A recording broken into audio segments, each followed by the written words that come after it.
A continuación, Noticiero Telesucesos. Clasificación A. Apto para todo público. Un noticiero pensado para usted porque se lo merece. Nos acercamos a la realidad desde diferentes perspectivas. Noticiero Telesucesos. Primera parte del Noticiero Telesucesos, con las noticias más importantes del día. Telesucesos, llegamos con nuestra señal a los sectores populares de nuestra ciudad. Quienes no tienen televisión por suscripción atenderán nuestra señal sin costo en Canal 29 UHF Telesucesos. Siempre ecuatorianos, resaltamos nuestra identidad. El básquet, esgrima, tenis de mesa, taekwondo, box y muchos deportes más en Telesucesos Sport, sin costo desde la comodidad de su hogar en Telesucesos Canal 29. Arena Telesucesos es una importante y funcional edificación cubierta dispuesta para la práctica y desarrollo de eventos del Ecuavolley. Telesucesos, el canal de televisión siempre inédito.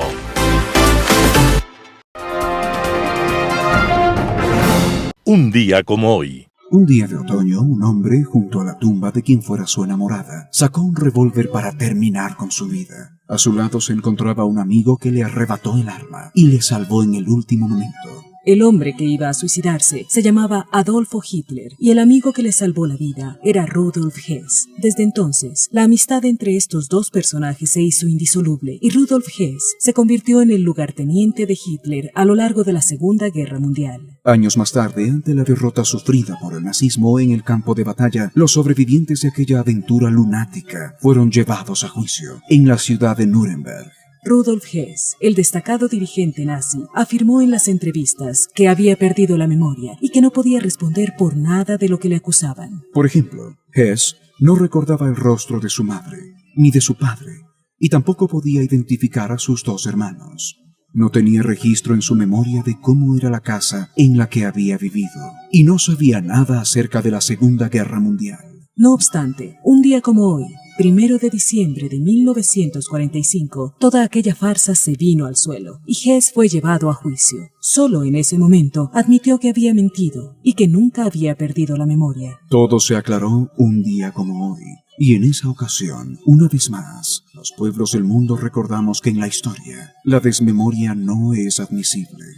Las principales noticias del día.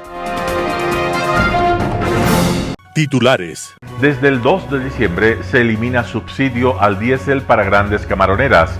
Eurodiputados apoyan exención de visas Schengen para Ecuador. El Consejo Nacional Electoral convocará la consulta popular el próximo 7 de diciembre. Se fija el salario básico unificado en $450. En tributación de hoy, TIP Decreto 586. En política internacional, inusitadas protestas. Los editoriales serán de José Hernández. Sí, los corruptos siempre fueron ellos. Noticias del día. Desde el 2 de diciembre se elimina subsidio al diésel para grandes camaroneras. El presidente de la República, Guillermo Lasso, eliminó mediante decreto ejecutivo 614 el subsidio al diésel para el sector camaronero en fincas de más de 30 hectáreas de producción y entrará en vigencia a partir del viernes 2 de diciembre. El mandatario informó de esta medida a través de su cuenta de Twitter, donde señala que los subsidios deben beneficiar exclusivamente a los más necesitados, a los pobres. El decreto puntualiza que el costo del diésel para los propietarios excluidos del subsidio será establecido por cada actor de la cadena de comercialización según las condiciones del mercado más impuestos aplicables. Lasso argumentó que según la información reportada, ante el Servicio de Rentas Internas, los egresos por combustibles para las camaroneras grandes pesan menos del 2% de sus costos totales. Además, el gobierno espera un ahorro de $160 millones anuales por la eliminación del subsidio al diésel, que serán asignados a inversión social, añade el comunicado. La eliminación del subsidio para las grandes camaroneras es un pedido de los movimientos indígenas que impulsaron el paro nacional de 18 días realizado en junio y que dejó más de $1.000 millones en pérdidas para Ecuador. Eurodiputados apoyan exención de visa Schengen para Ecuador. Los eurodiputados aprobaron este jueves 1 de diciembre del 2022 un proyecto de ley en la que se propone la exención de la visa Schengen para los turistas de Ecuador. El ministro de Relaciones Exteriores, Juan Carlos Holguín, informó de este hecho a través de su cuenta de Twitter. El proyecto de ley ahora tendrá que ser aprobado por el Pleno del Parlamento Europeo. Luego el Parlamento y el Consejo pueden negociar la forma final de la legislación. Cuando la ley haya entrado en vigor, cada exención de visado se negociaría bilateralmente entre la Unión Europea y terceros países. Un visado Schengen autoriza oficialmente a viajar a cualquiera de los 26 países que conforman el espacio Schengen y a permanecer en su territorio hasta 90 días en un periodo de 6 meses. El espacio Schengen o espacio de Schengen es el área que comprende un grupo de países europeos que han abolido los controles en las fronteras comunes, entre los que se incluyen Francia, Alemania, Italia, España, los Países Bajos, Polonia y Escandinavia, pero no Reino Unido e Irlanda. La gran mayoría de países de la Unión Europea han firmado el acuerdo Schengen, según el cual se estableció esta zona de libre circulación. Algunos estados no Schengen, como Bulgaria y Rumania, aplican ciertas partes del acuerdo pese a que no pertenecen oficialmente a su territorio por no cumplir con los requisitos de seguridad establecidos. Suiza, Islandia y Noruega, por otra parte, no forman parte de la Unión Europea y pese a ellos sí son estados Schengen. El Consejo Nacional Electoral convocará la consulta popular el próximo 7 de diciembre. El Consejo Nacional Electoral ya recibió el decreto ejecutivo por el cual el presidente Guillermo Lasso le dispone al organismo convocar un referéndum para que la ciudadanía se pronuncie sobre 8 preguntas para enmendar la Constitución de Montecristi relacionadas con temas de seguridad, institucionalidad democrática y medio ambiente. La presidenta del Consejo Nacional Electoral, Diana Tamaint, dijo que el 1 de diciembre, para cumplir con el plazo de 60 días que da la Carta Magna para organizar estos procesos, la convocatoria al referéndum se realizará el 7 de diciembre. Con ello, coincidirá con las elecciones de autoridades seccionales y del Consejo de Participación Ciudadana y Control Social previstas para el 5 de febrero. El Pleno del organismo sesionará en estos días para aprobar el texto de la convocatoria, el plan logístico y el presupuesto para la consulta popular. El vicepresidente del Consejo Nacional Electoral, Enrique Pita, señaló que el presupuesto tentativo calculado por las áreas técnicas de la institución asciende a más de 20 millones de dólares, que incluyen el fondo para la campaña de promoción de las opciones del sí y del no. Las preguntas constarán en una sola papeleta, y en el anverso el texto de aquellas, y en el reverso estarán los anexos en los que se detallan las enmiendas puntuales que se harán a la Constitución de 2008. Se fija el salario básico unificado en $450. El presidente de la República, Guillermo Lasso, firmó el decreto ejecutivo con el que el salario básico unificado sube de $425 a $450. Este incremento es una de las promesas de la campaña electoral que ha logrado cumplir. En cadena nacional lo recalcó, aunque señaló que no lo hacía por motivos políticos.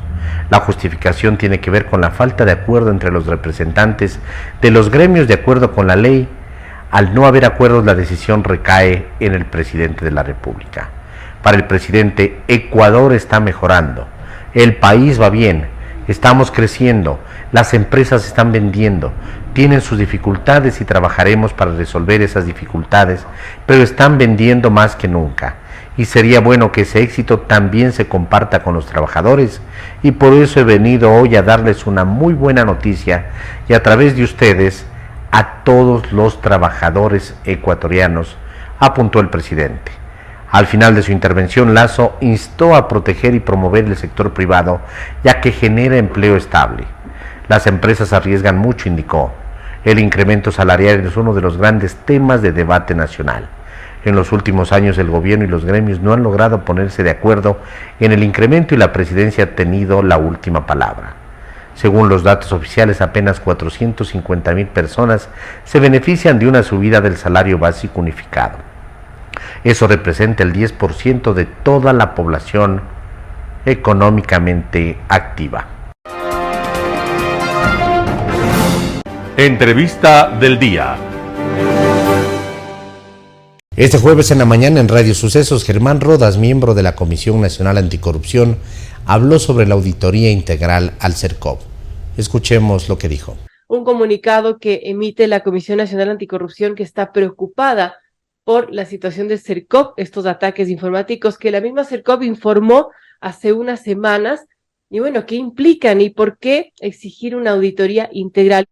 La Comisión Nacional Anticorrupción ha pedido de manera pública que se genere un proceso de auditoría sobre también los sistemas informáticos del CERCOP, porque si la propia persona que conduce el CERCOP nos comunica que que existe un CERCOP paralelo que se encarga de impedir que las cosas sean transparentes, es evidente que nos deja la certeza casi que se están haciendo las cosas de manera inadecuada y que las pujas, las subastas inversas, etcétera, tienen una falencia muy grave y que esa falencia se traduce seguramente en el manejo contractual de manera también irregular.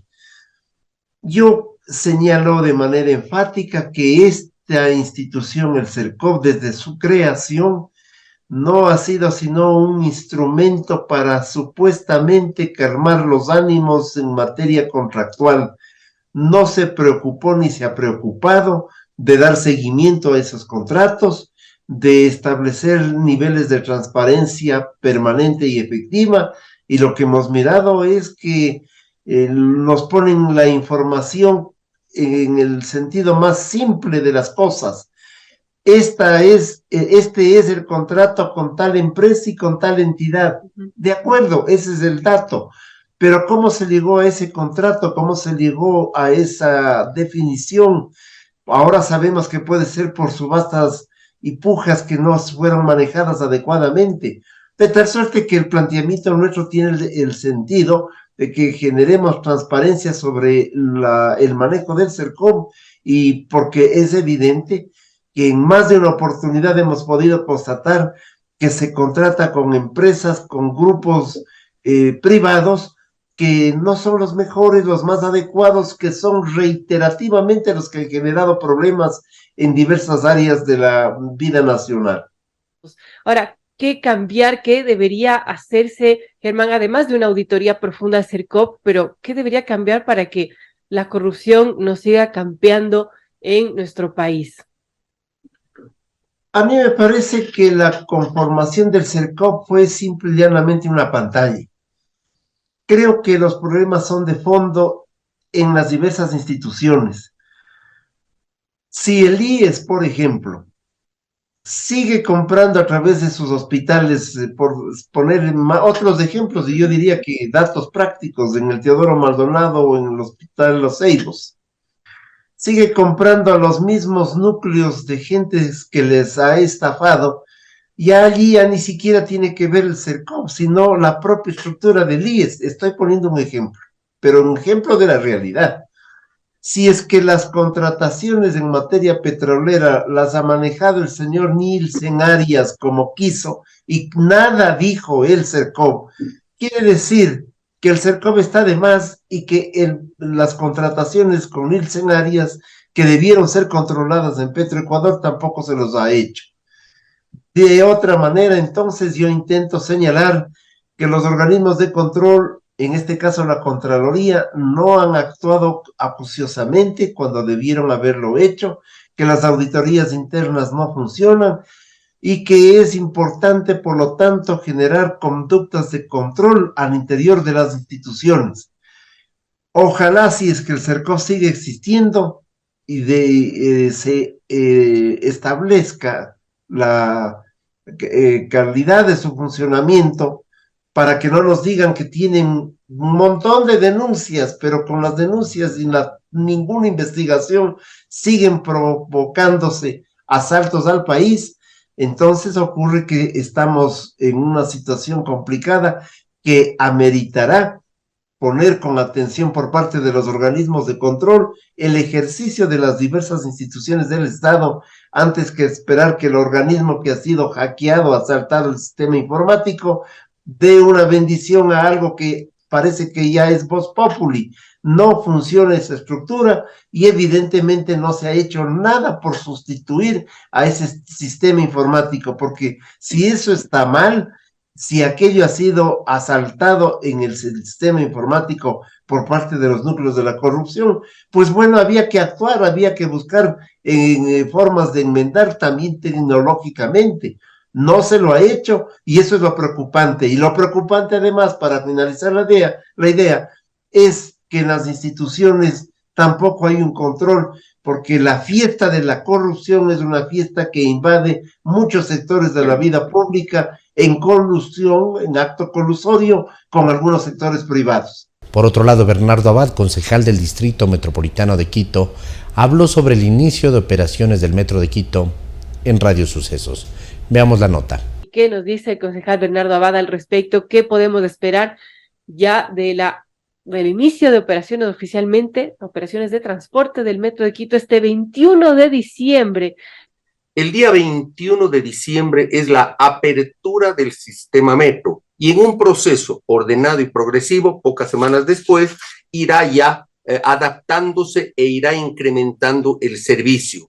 Porque no podemos abrir de una sola, podríamos decir, todo el sistema, porque podría generar un caos en la ciudad, tanto en movilidad cuanto en el transporte. Por eso es que requerimos este proceso para que los quiteños, los ecuatorianos, vayamos primero conociendo, familiarizándonos, socializando todo lo que es. Primero las estaciones, son 15 estaciones. Luego todo el proceso de cómo llegar a esas estaciones y obviamente cómo entrar al metro. Y en el metro, en las estaciones, cómo ubicarnos. Porque al no haber un sistema de transporte similar en el país y cuando hay un porcentaje muy, muy bajito de personas que han estado en otros países sabiendo cómo funciona un metro, se requiere este proceso. De ahí que, repito, la apertura será el 21 y poco a poco, durante algunas semanas, se irá obviamente ampliando el servicio, cómo nos vamos a mover en el metro, cuál será el sistema del metro, cómo nos vamos a movilizar. Porque recordemos, el metro es este sistema de transporte que tiene 22,5 kilómetros de largo entre la estación 1, Quitumbe, y la estación 15, Labrador. Entonces es un sistema complejo con 15 estaciones, 5 de ellas multimodales, es decir, en donde en superficie llegarán buses y abajo estará el metro. Esas 15 estaciones, o estas 5 estaciones multimodales son la estación Quitumbe, la estación Recreo, la estación Magdalena, la estación Universidad Central y la estación Labrador. Y desde esas estaciones podremos tomar buses que vayan a diferentes partes de la ciudad. Creo que vale la pena algunos detalles que son parte de las inquietudes ciudadanas. Primero, ¿cuánto costará el metro? El metro, de acuerdo a la ordenanza 017 que se aprobó en diciembre de 2020, costará el viaje sencillo, metro, 45 centavos. Y el pasaje integrado, es decir, superficie, metro, superficie, 60 centavos. No va a costar más, lo cual nos va a reducir el pago, va a ser una economía para los quiteños y además el tiempo, porque el tiempo de movilización entre la estación 15 Labrador y la estación 1 Quitumbe será de 34 minutos.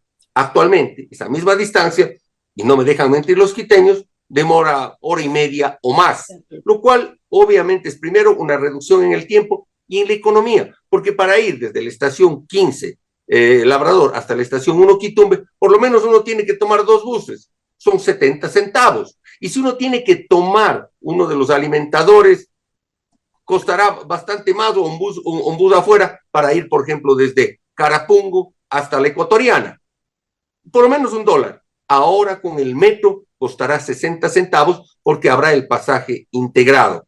Son temas que valen la pena reconocerse. Y algo que te quisiera comentar es la importancia de la reactivación económica que le va a dar a la ciudad. Primero, el operador anunció que habrá alrededor de 500 plazas de empleo que en su gran mayoría y por contrato deben ser para ecuatorianos. En todo lo que tiene que ver operación, mantenimiento, técnicos, limpieza, seguridad, etc. Y en cada una de las estaciones, en todo el mundo, los alrededores se convierten en centralidades de reactivación económica y productiva. Entonces, si hay un sitio, una estación de metro, en donde va a haber 30, 40 mil personas que todo el día están moviéndose, pues para cualquiera es bonito y conveniente poner ahí algún tipo de negocio, afín, porque hay muchísima afluencia y movilización de personas. Entonces, esto lo que se busca es que haya también esta reactivación económica y productiva alrededor de todas y cada una de las estaciones.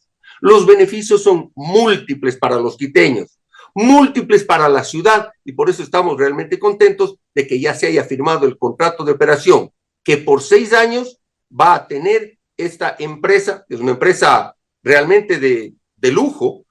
Hay un tema también que es importante, Berito, y quiero que vale la pena comentarles a los amables radioescuchas y cibernautas. La forma de pago. La forma de pago va a ser múltiple y de lo más moderno.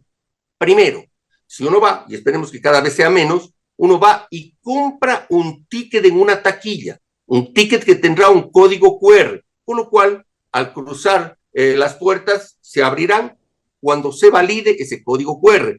Pero ese código QR también se puede comprar a través del internet y llegará a nuestros teléfonos celulares. Se validará y se abrirán las puertas. Asimismo, podrán todas las tarjetas de crédito, de débito, tarjetas de los bancos, de las mutualistas, de las cooperativas, de todo, de las tarjetas de crédito, podrán utilizarse directamente sin comprar tarjeta aparte, directamente. Por eso es que invitamos a todos los bancos, a todas las cooperativas, a todas las mutualistas, a todo el sistema financiero y bancario, para que obviamente se prepare para poder dar este servicio. Tienen que estar preparados, por supuesto. Y de esa forma, con nuestra tarjeta de preferencia, con nuestra tarjeta del banco, la propia de todos los bancos, porque invitamos a todos, puedan directamente validar y de ahí pagarse el pasaje del metro.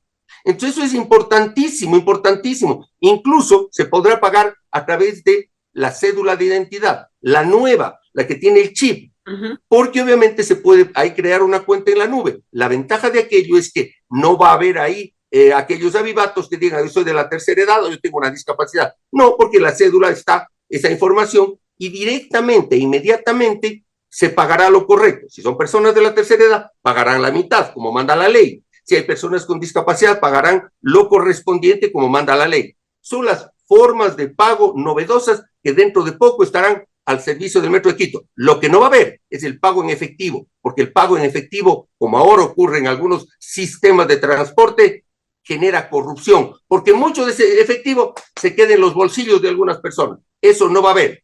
Todo va a ser sistemas digitales, electrónicos de pago. Un panorama de noticias para su estatura intelectual.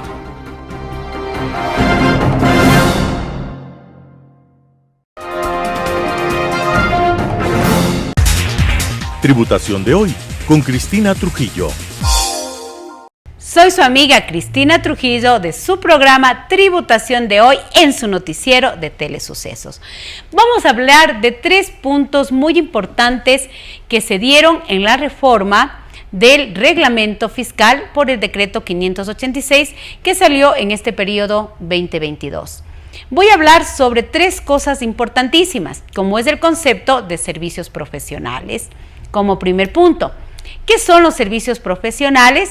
Estos servicios profesionales fueron aclarados en este reglamento 586 o definidos, si es la palabra, como no solamente prestados por las personas naturales, que así lo veníamos manejando, sino también para el tema de sociedades. Esto es importante que usted tome en cuenta, sobre todo para el tema de su régimen impositivo que a usted le toque definir como un RIMPE o como un régimen general.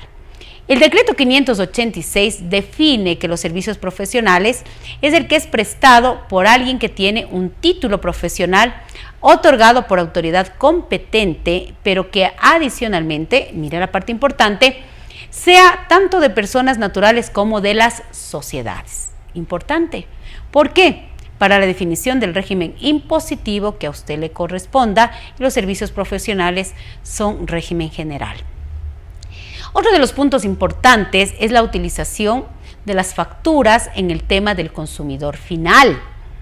Usted sabe o sabía y conocía que en nuestra ley, en nuestro reglamento y en nuestra ley, sobre todo pero en el reglamento de comprobantes y venta y retenciones, establece la obligatoriedad que a partir, o establecía la obligatoriedad que a partir de $200 se tenía que colocar el nombre del adquiriente del bien o del servicio y no pues el concepto de consumidor final, es decir, que hasta $200 se podía generar como consumidor final. De 200, hoy el reglamento establece que desde $50 en adelante es obligatorio que se coloque el nombre del adquiriente del bien o del servicio en nuestros comprobantes de venta y no la palabra consumidor final, es decir, de 50 para arriba. Un hecho extremadamente importante para que la persona que emite los comprobantes de venta como la que recepta los mismos tengan en cuenta, por favor, y no caer en un tema de incumplimiento, que es muy importante, sobre todo para cumplir con el marco regulatorio y el tema de deducibilidad y también soportes de crédito tributario. Otro de los puntos importantísimos que habla este decreto 586 es el tema de la utilización de liquidaciones de compras y servicios, en donde le aclara y le dice que si usted emite liquidaciones de compras y servicios, que por lo general es para alguien que no las puede emitir los comprobantes de venta, ¿sí? Y si esta persona a la que usted le emitió la liquidación de compras y servicios en reemplazo de la factura, porque no tiene un RUC, porque no está en estas condiciones estipuladas en el reglamento para darle un comprobante de venta, pero que si al momento de la transacción, cuando usted emitió la liquidación de compras y servicios, esa persona tenía un RUC activo, ¿sí? El costo y el gasto que usted trató de soportar, o peor, el tomarse crédito tributario, usted no va a poderlo hacer. Ahora, aquí me surge una pregunta que me han hecho muchas personas.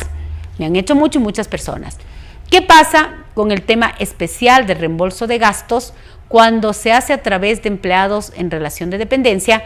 Que la norma le dice en el artículo 36 del reglamento que usted, para poder hacer el proceso del reembolso y reembolsarle el valor a este intermediario, que es el empleado en relación de dependencia cuando actúa a su nombre, le dice que usted debe emitir una liquidación de compras y servicios en reemplazo de la factura del reembolso, lógicamente adjuntando todos los comprobantes originales. Ese es un caso especial. En ese caso se sigue aplicando. ¿Y por qué hago esta aclaración? Porque muchos me van a decir, pero el empleado tenía un RUC, pero no un RUC para prestarle a usted una actividad como compañía. Incluso yo tengo algunas consultas informativas muy aclarativas, sobre todo por parte del SRI, donde le dice, si es un reembolso de persona natural en relación de dependencia, aunque ella tenga un RUC, ¿sí? Usted tiene que hacer la liquidación de compras y servicios adjuntando las facturas originales porque no le está haciendo una actividad a usted con su RUC, sino está haciendo un acto de carácter de intermediación en este proceso por su contrato de trabajo de carácter laboral. Artículo 8 del Código del Trabajo. Entonces, ese es un caso, como yo le he denominado, especial, en donde sigo utilizando las liquidaciones de compras y servicios en reemplazo de la factura del reembolso cuando es intermediario en relación de dependencia y, lógicamente, las facturas originales. Estos son los 3 puntos importantes que el día de hoy he querido topar en nuestro noticiero sobre el famoso decreto 586.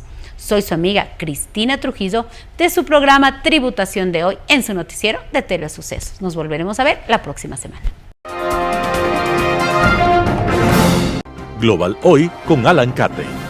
Apenas a semanas de la coronación imperial de Xi Jinping en el Congreso del Partido Comunista Chino, del que emergió como el líder indiscutido y absoluto, eliminando cualquier rastro de oposición con la pública y notoria retirada de su antecesor Hu Jintao, que muy poco ceremoniosamente fue removido de su asiento físicamente y poco menos que forzado a retirarse del evento por parte de diligentes guardias de seguridad vestidos de civil. Todo hacía pensar que el reinado de Xi, como el de Mao y de cualquier emperador chino que se respete, sería una prolongada veneración hasta su muerte. Con la altanería y arrogancia que correspondía al manto del Hijo del Cielo, el emperador entrante emitió, entre sus primeros decretos, la terminante orden de mantener a ultranza los severos protocolos vigentes en China para enfrentar al COVID, originario, como ha quedado muy claramente establecido, de la propia China, concretamente del mercado de animales de Wuhan, hace precisamente 4 años.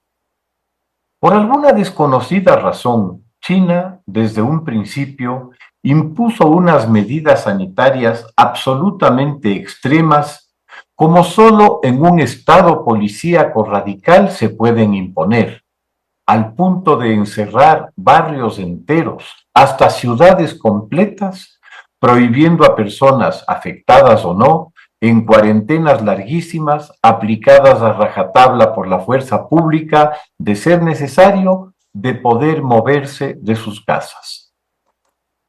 Mientras del resto del mundo, al que la pandemia tomó por sorpresa, mucho por la demora en conocerse de la epidemia ya en curso en China desde diciembre de 2019 y recién notificada a la OMS el 20 de enero del 2020, permitiendo por la cantidad de viajeros que se movilizaron fuera de China que la enfermedad se difundiera por todo el mundo a gran velocidad. Al parecer, por sus anteriores experiencias con brotes de nuevos virus, en especial respiratorios, que se originan en aves u otros portadores, China había desarrollado estrategias de contención muy estrictas y sabiendo ya en diciembre de la gravedad potencial de la epidemia, jamás dudaron en aplicarlas desde el inicio. Lo que llama la atención es que las continúe aplicando con casi igual rigurosidad tras 3 años del inicio de las medidas en enero de 2020.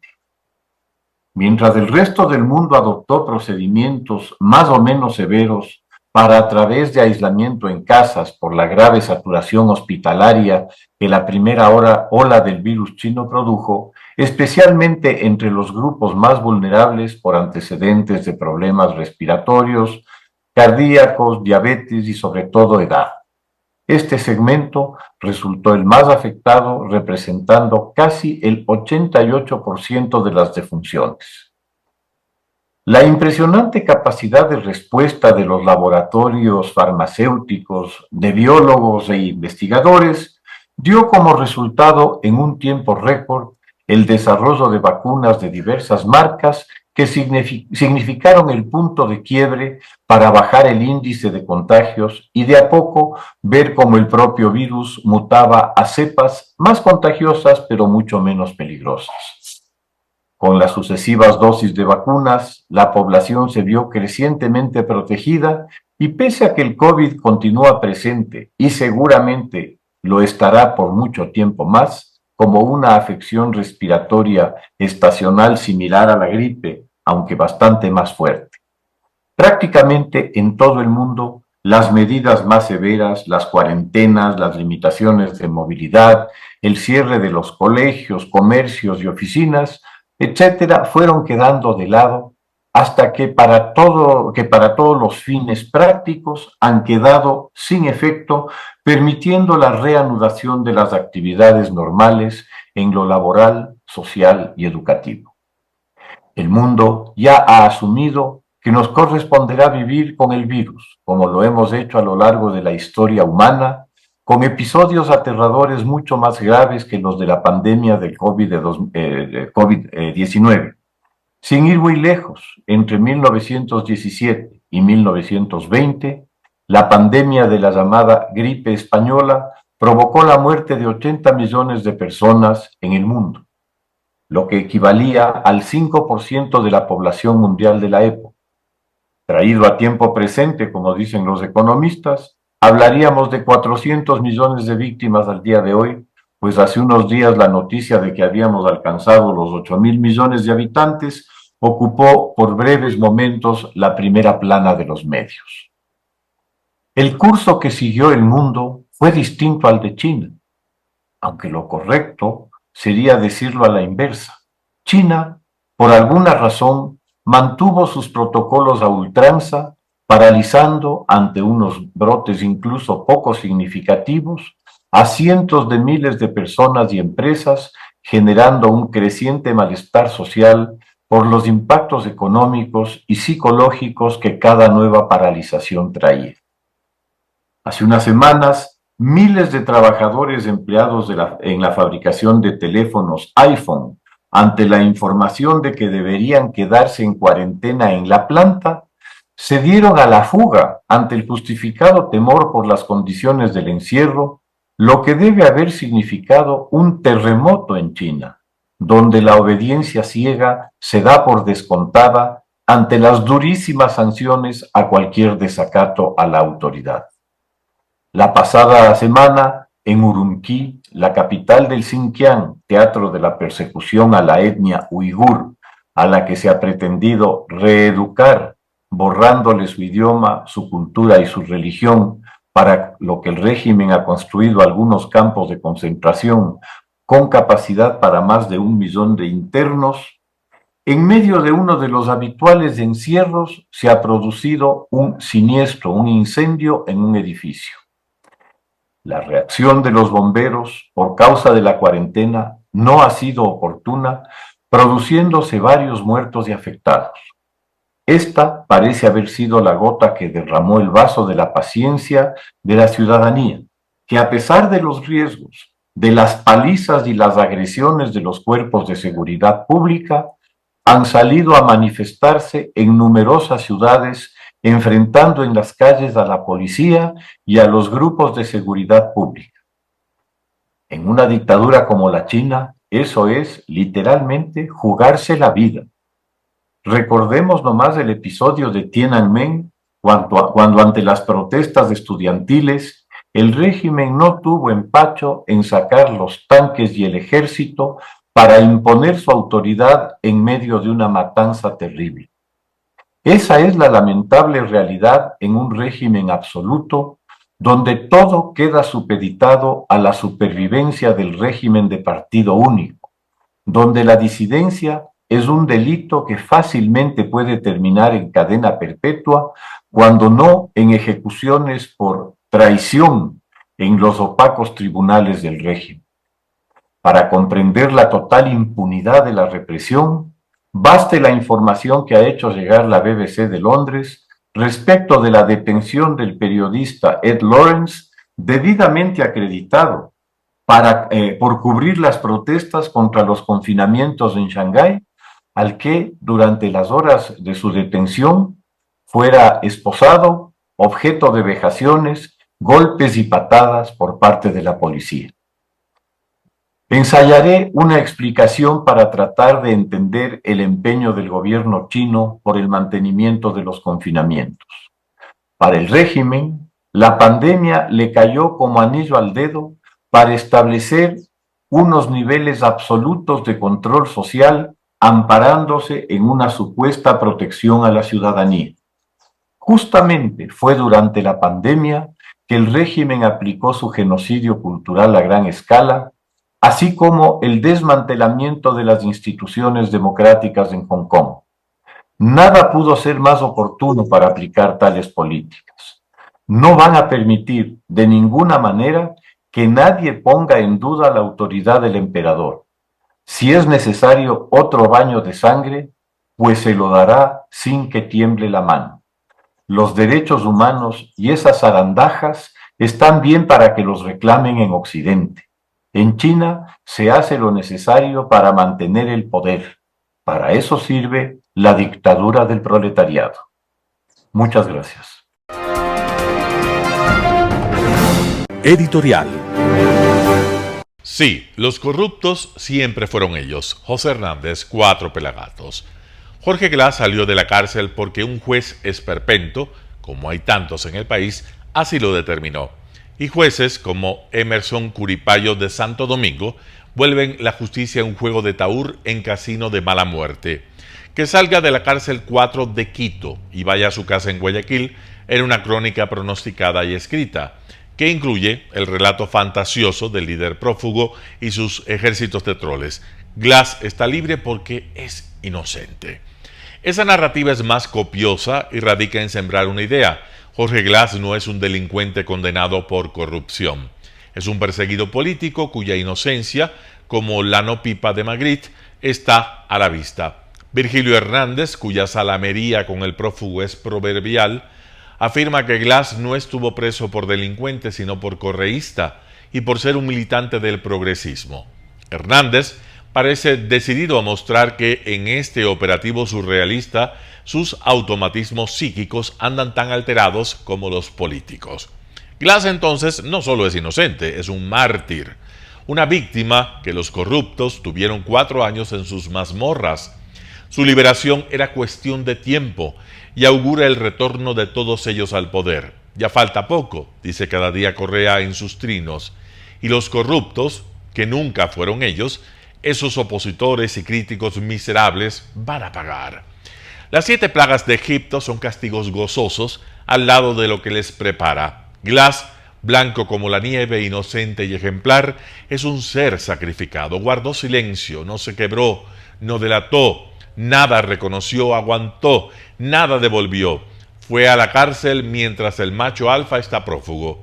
No es un simple ex vicepresidente que un juez esperpento mandó a la casa. Es un ícono, un revolucionario, un ser política y moralmente superior. Casi un santo, el emblema de la causa. Oír a Rafael Correa y a Paola Pavón, seguir a los Virgilios Hernández y a las Mónicas Palacios es un verdadero ejercicio existencial con un dilema de por medio. Quien los oye padece la extraña sensación de estar profundamente dormido o habitar en una dimensión paralela. Ese es el reto que el correísmo ha emprendido, ya no con sus opositores, sino con la realidad. Borrar los hechos, licuar la memoria pretendiendo dar cuerpo y cuerpo social a sus espejismos. Glass, es evidente, no puede ser un delincuente. Admitirlo sería confesar lo que ellos fueron. Una banda dedicada a esquilmar recursos públicos, a farrearse buena parte de la bonanza petrolera, a endeudar sin miramientos al país, a hacer contratos secretos y lesivos con los chinos, a perseguir a opositores y críticos, a enriquecerse como había hecho parte de la partidocracia que tanto denunciaron. Glass es un punto de quiebre que el correísmo tiene por sobrevivencia que proteger. Él habría podido hablar y el cártel, todo el andamiaje del cártel, si hubiera venido abajo. Por eso Glass no puede ser sinónimo de sospecha o de corrupción. Él solo puede ser una víctima. Ese estatus es innegociable para el correísmo. Y quien dice víctima entiende irremediablemente inocente e impune. Eso explica este operativo surrealista destinado a borrar hechos, evidencias, sentencias. En este intento demencial, el correísmo está condenado a decir que Odebrecht y su estela de corrupción no existió, no con ellos. Tampoco los sobornó, como se ve en grabaciones, y fue admitido por Marcelo Odebrecht y sus representantes en Ecuador. No, Odebrecht no entregó 13.5 millones de dólares a Ricardo Rivera, el tío de Jorge Glass. Y por supuesto el video donde Rivera negocia con José Conceição, en el que cuenta el dinero y se lo lleva en mochilas, esos son meras ilusiones ópticas. Borrar hechos y licuar la memoria es una proeza que Correa ha logrado con sus cotorros y cotorras. Y ahora lo vuelve a intentar con toda la opinión. Pretender hacer creer que lo que vivió, observó y cotejó no existió. Que todo fue producto de la imaginación de unos o del odio, en el cual ellos son expertos, de otros. Ni robaron, ni hubo sobreprecios, ni sobornos, y que si hay un culpable, es el país que no les hace odas y rehúsa ese mundo paralelo que solo existe en su discurso, donde ellos son seres puros e inocentes, seres superiores y casi santos, como el corrupto Jorge Glass. José Hernández, 4 Pelagatos. Noticias internacionales. El Ministerio del Interior español aumenta la seguridad tras detectarse varias cartas con explosivo. España incrementa las medidas de seguridad decretadas tras el inicio de la guerra en Ucrania al detectarse hasta 5 sobres postales con material pirotécnico en su interior. Uno de ellos dirigido al presidente del gobierno español, Pedro Sánchez, un envío interceptado y neutralizado el pasado 24 de noviembre. Otro de similares características se recibió el miércoles en la Embajada de Ucrania en Madrid, que provocó heridas leves a un empleado al estallar el explosivo que contenía. También el mismo miércoles la empresa Instalaza, especializada en la fabricación de armamento y equipos militares, recibió otro de estos sobres en sus instalaciones de Zaragoza. Este jueves uno de los envíos postales con material pirotécnico se ha detectado en la base aérea militar de Torrejón de Ardoz, en las cercanías de Madrid. Estaba dirigido al centro de satélites de la Unión Europea. El último ha llegado a la sede del Ministerio de Defensa en la capital de España, destinado a la propia ministra Margarita Robles, que también ha sido detectado por los servicios de seguridad.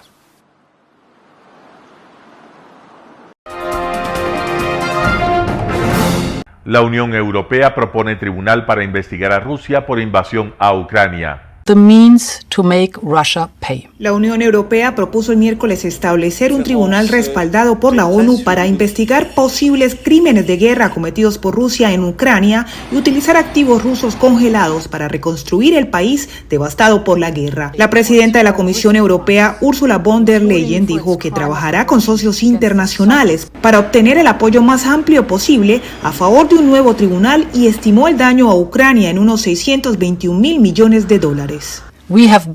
Hemos bloqueado 300.000 millones de euros de las reservas del Banco Central ruso y hemos congelado 19.000 millones de euros del dinero de los oligarcas rusos. A corto plazo, podríamos crear con nuestros socios una estructura para administrar estos fondos e invertirlos.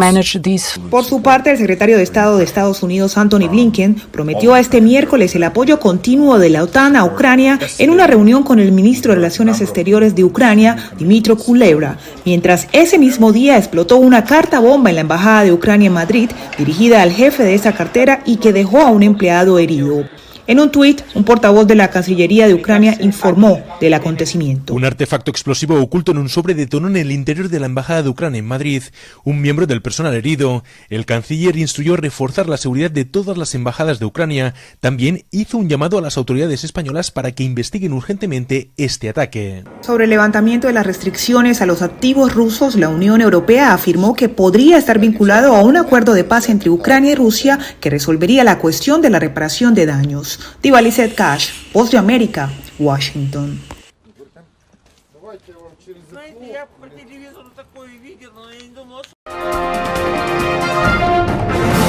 Promueven en Nueva York protección legal para inmigrantes. Presentarse ante un funcionario de inmigración sin un abogado es riesgoso. Según un estudio de grupos de activistas, un 60% ganan sus casos con representación legal en comparación a un 17% cuando lo enfrentan solos. La representación legal no es un derecho, ese es el problema, que en corte de inmigración tú llegas y como es corte de leyes civiles no tienes tú un abogado, pero el gobierno sí es representado por alguien que trata de deportarte. Lo que nosotros buscamos con esta ley es cambiar eso. Con una alta demanda de abogados de inmigración, muchas personas no tienen más remedio que enfrentar el proceso sin asesoría, por lo que defensores de los migrantes promueven el proyecto de ley de acceso a representación para hacer obligatorio tener un abogado en los tribunales federales en el estado de Nueva York.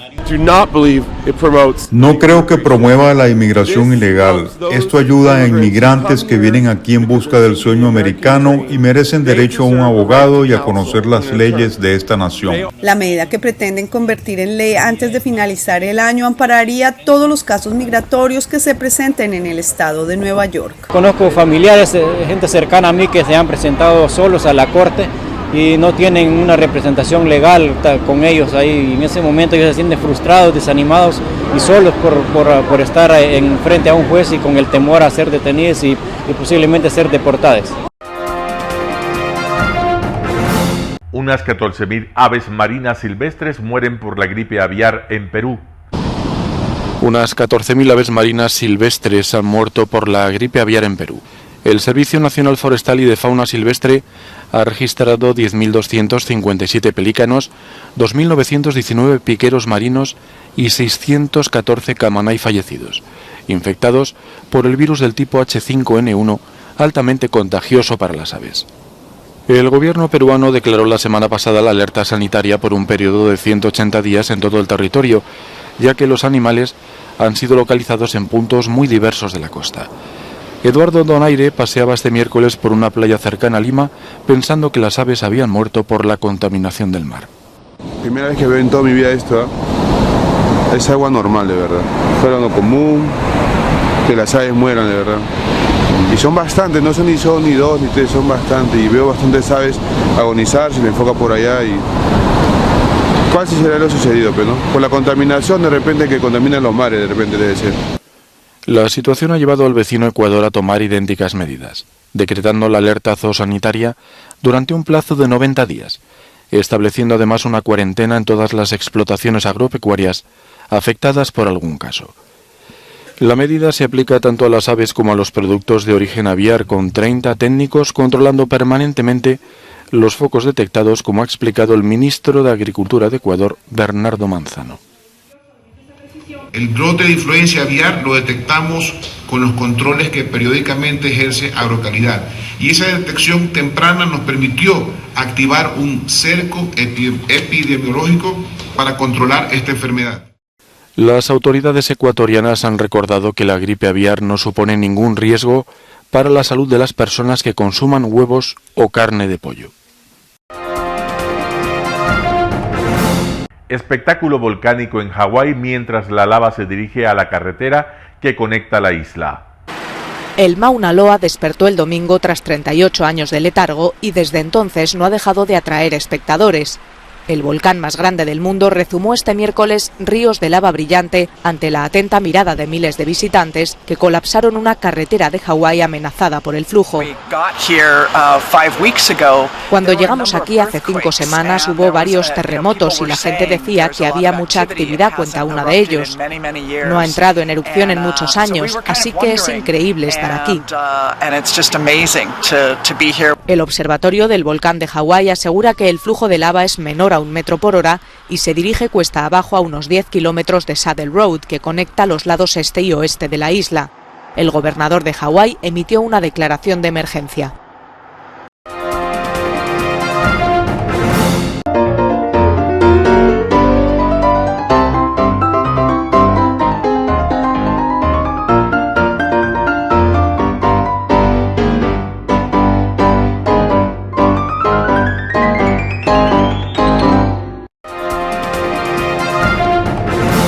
La transmisión de Telesucesos se podrá sintonizar además a través de Claro TV Canal 43, TV Cable Canal 73 y en redes sociales Facebook Live Telesucesos Quito y YouTube Telesucesos HD. Si deseas asistir a los encuentros en vivo de Ecuavolley, comunícate con nosotros a los números de teléfono 2021-224 o al 0989-973-725. Ven con tu familia y amigos a vivir la emoción del Ecuavolley. Emoción sin límites los días jueves y viernes desde la comodidad de su hogar. Resaltamos nuestra identidad como ecuatorianos iniciando transmisiones en Telesucesos del Ecuavolley, que representa, luego del fútbol, el deporte más popular de nuestro país y el que practican los ecuatorianos residentes en muchos países del mundo. Nuestra señal será transmitida en directo por televisión abierta en la ciudad de Quito y a través de las redes sociales a todo el país, así que llegará a Estados Unidos, España e Italia, creando a través del Ecuavolley un nexo fraterno entre ecuatorianos y entre los inmigrantes de nuestro país. Telesucesos, el canal de televisión siempre inédito.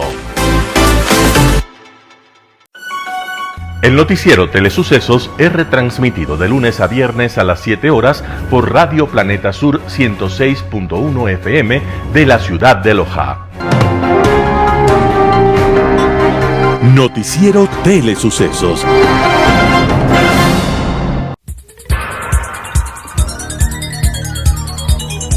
Las opiniones vertidas en este espacio por la producción y dirección del programa son de exclusiva responsabilidad de sus autores y de quienes intervienen en ellos.